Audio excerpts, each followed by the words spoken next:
ছোট রানীর পাতানো জাল কেটে ফুলকে এবার বড় রানীকে নিয়ে সেখান থেকে পালিয়ে গেল। হ্যাঁ বন্ধুরা, এমনটা দেখতে পারবে আজকের পর্বে। বিস্তারিত জানতে ভিডিওটিতে লাইক দিয়ে চ্যানেলটিকে সাবস্ক্রাইব করে পুরো ভিডিওটি তোমরা দেখতে থাকো। গল্পের শুরুতে আমরা দেখতে পারবো রোহিত আর কিছুতে ফুলকি আর বড় মাকে খুঁজে পাচ্ছে না। এদিকে ছোট রানী বাড়িতে চলে এসেছে আর বলতে লাগলো, এক্ষুনি আমার বড় রানীকে চাই। কি ভেবেছো এসব কাজের পিছনে? আমার তো মনে হচ্ছে রোহিতেরই হাত। রোহিত এবার বড় রানীকে সরিয়ে ফেলেছে আর চালাকি করে ফুলকিকেও এখান থেকে সরিয়ে ফেলেছে। কারণ রোহিত বেশ ভালো করে জানে ফুলকিকে যদি না সরায় তাহলে আমরা বুঝতে পেরে যাব এটা একটা তোমাদের ফাঁদ।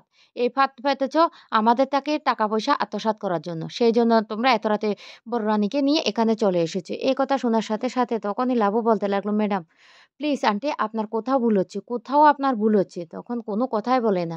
আর এদিকে ছোট রাজকুমারও বলতে লাগলো, হ্যাঁ আমারও সেটা মনে হচ্ছে এটা তোমাদের একটা ট্রোপ।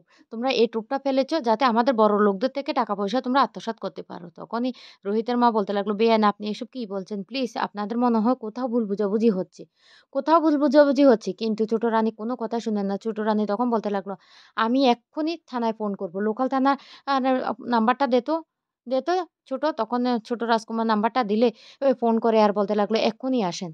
আমাদের বাড়ি থেকে না রোহিত রায় চৌধুরী আর পুলকি দাস মিলে বড় রানীকে নিয়ে এসেছে। এখন বড় রানীকে কোথাও খুঁজে পাওয়া যাচ্ছে না। এই বলে ফোনটা করে দেয়। আর এদিকে বলতে লাগলো, তোমরা থানায় গিয়ে ডায়েরি করো। আর বড় রাজকুমার তোমাকেও আমি বলছি কিন্তু একজন ভালো লয়ারের সাথে কথা বলো।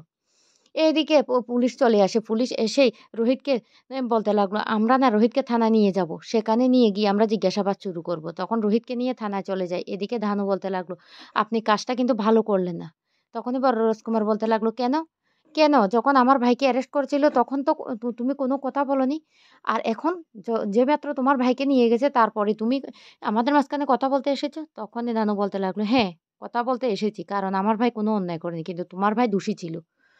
এ কথা বলতে তখনই ফুলকি রোহিতকে এদিকে থানায় নিয়ে যায়। আর থানার বড়বাবু বলতে লাগলো, সত্যিটা তাড়াতাড়ি স্বীকার করো। কোথায় বড় রানীকে লুকিয়ে রেখেছো? রোহিত তখন রেগে যায় আর বলতে লাগলো, আপনাদেরকে এক কথা আমি কয়বার বলবো? বারবার বলবো নাকি? আমি জানি না, আমি জানি না। সত্যি আমি জানি না। আরে আমি তো ওদেরকে খুঁজতে বের হচ্ছিলাম। কিন্তু কিন্তু কিভাবে যে কোথা থেকে কি হয়ে গেল সেটাই তো আমি বুঝতে পারছি না। এদিকে ছোট রানীমা মনে মনে হাসতে থাকে আর বলতে লাগলো, রোহিতকে তো আমরা আটকে দিয়েছি আর ফুলকিকেও আমরা মাঝ সমুদ্রে এবার ডুবিয়ে মারবো। ডুবিয়ে মারার ব্যবস্থাটা করেছি, তবে সেখানে বড় রানীকে নিয়ে যাব আর বড় রানীকে আমরা বাঁচিয়ে নেব। তারপর আমি উল্টো চালটা দেব। ফুলকি দাস কি ভেবেছে? কি ভেবেছে ফুলকি দাস? ফুলকি দাস নিজেকে অনেক চালাক ভাবে না? এবার ফুলকি দাসে কি অবস্থা করে দেখি।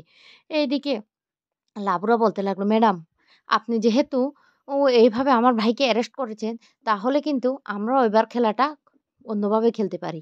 তখন এই কথা শুনে ছোট রানী বলতে লাগলো, ও লাবণ্য সান্যাল তাহলে তার এবার ক্ষমতাটা ফলাবে? নানু তখন বলতে লাগলো, দিবে কোনো কথা বলবে না, চলো। এদিকে ধানু বেলের জন্য সমস্ত কিছু রেডি করে বড়বাবুকে হাতে ধরিয়ে দেয়। আর বড়বাবুকে তখন বলতে লাগলো, তাহলে এবার আমরা আমার দাদা ভাইকে নিয়ে যেতে পারি।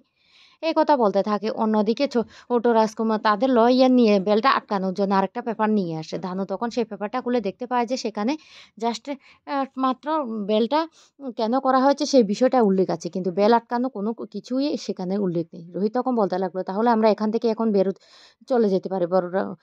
বড়বাবু আমাদেরকে তো কোনো কিছুতে আটকাতে পারবেন না। এই বলে সেখান থেকে বেরিয়ে পড়ে। এদিকে ফুলকির হঠাৎ করে জ্ঞান ফিরে আসে আর জ্ঞান ফিরে দেখতে পায় তার হাত পা মুখ বাঁধা। আর অন্যদিকে বড় রানীও সেখানে। ফুলকি তখন বলতে লাগলো, হে মা কালী তুমি আমাকে একটা পথ দেখাও, একটা পথ দেখাও, এখান থেকে আমাদেরকে বের হতে হবে, না হলে স্যার তো জানতেই পারবে না আমি কোথায় আছি। আর এদিকে বড় মাকেও এখানে নিয়ে এসেছে। স্যারের কাছে তো আমাদেরকে খবরটা দিতে হবে। এদিকে রোহিত বলতে লাগলো, কোথায় গিয়েছে? একটা তো ক্লু খুঁজে পাবো। আমি বুঝতে পারছি বড় রানী আর ফুলকি যে অনেক বড় বিপদে পড়েছে সেটা আমি বুঝতে পারছি, কিন্তু ওদেরকে আমরা কোথায় খুঁজবো? ধানু তখন বলতে লাগলো, দা ভাই আমাদেরকে তো যে কোনো প্রকারে ওদেরকে খুঁজে বের করতে হবে।